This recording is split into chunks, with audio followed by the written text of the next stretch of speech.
পাকিস্তানের বিপক্ষে ওডিআই সিরিজে টাইগার ব্যাটিং অর্ডারে এবার আসতে যাচ্ছে বড় চমক। নতুন এক দায়িত্বে দেখা যাবে লিটন কুমার দাসকে। ওপেনিংয়ে সৌম্য সরকারকে পাঠিয়ে বাকি জায়গাগুলোতে আসতে পারে পরিবর্তন। 2027 বিশ্বকাপ সামনে রেখে নতুন পরিকল্পনা সাজাচ্ছেন কোচ ফিল সিমন্স। পাকিস্তানের বিপক্ষে ওডিআই সিরিজের ব্যাটিং অর্ডারে আসতে যাওয়া সেই পরিবর্তন এবং লিটনের নতুন দায়িত্ব নিয়ে বিস্তারিত জানবো রিপোর্টে। 2026 টি-20 বিশ্বকাপ না খেললেও বাংলাদেশ ক্রিকেট দলের এখন ভাবনা জুড়ে 2027 ওয়ানডে বিশ্বকাপ। নিজেদের প্রিয় ফরম্যাটের বিশ্ব আসরে ঐতিহাসিক কিছু করতে এখন থেকেই বেশ বদ্ধপরিকর বিসিবি। আর সেই কারণেই এবার স্কোয়াডের পাশাপাশি ব্যাটিং অর্ডারও আসতে যাচ্ছে বড়সড় রদবদল। নতুন ভূমিকায় দেখা যাবে wicket keeper batter Liton Kumar দাসকে। পাকিস্তানের বিপক্ষে বেশ চমক দিয়ে স্কোয়াড ঘোষণা করেছেন নির্বাচকরা। দীর্ঘদিন পর দলে ফিরেছেন বামহাতি আফিফ হোসেন ধ্রুব।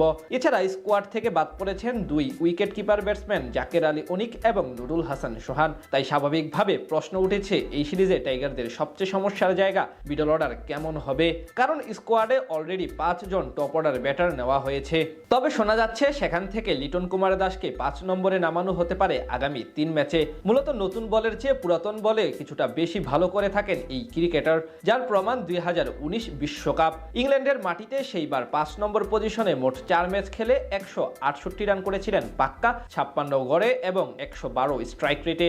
এমনকি বাকি পজিশনগুলোর তুলনায় পরিসংখ্যান বলছে 5 নম্বরেই অধিক সফল এলকেডি।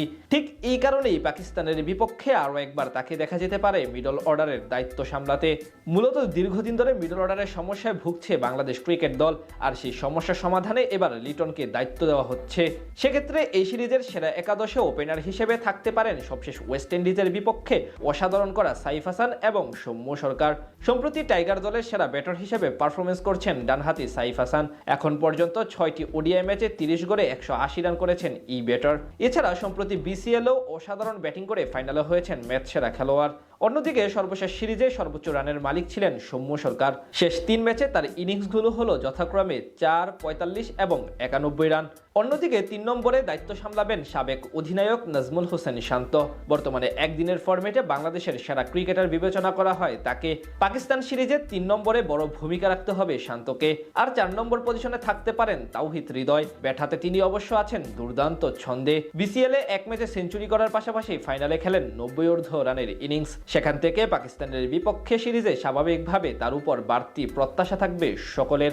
আর আগেই বলা হয়েছে 5 নম্বরে নতুন ভূমিকায় থাকতে পারেন টি-20 অধিনায়ক লিটন কুমার দাস। তাদের পাশাপাশি ফিনিশার হিসেবে থাকতে পারেন স্কোয়াডে ফেরা আফিফ হোসেন ধ্রুব এবং অধিনায়ক মেহেদী হাসান মিরাজ।